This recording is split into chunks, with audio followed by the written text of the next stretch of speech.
Nahirapan ang mga bumbero sa pag-apula ng sunog na sumiklab sa may Santa Ana, Maynila kanina madaling araw.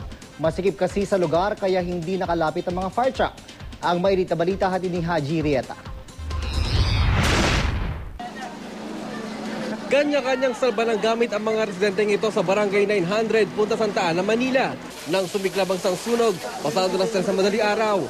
Dahil masikip ang daan papunta sa lugar, hindi agad makalapit ang mga fire truck. Kung makikita nyo, kahit masikip yung lugar, talagang pinasok pa rin ito ng mga bumbero. Kaya naman yung sunog, hindi agad ito nagtagal.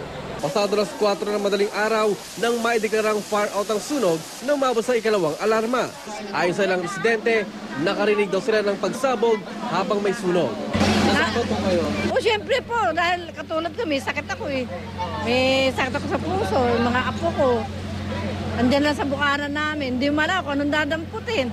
Initial finding is electrical kasi po yung sabi ng mga tao natin dito sa area ay nagpuputok-putok po yung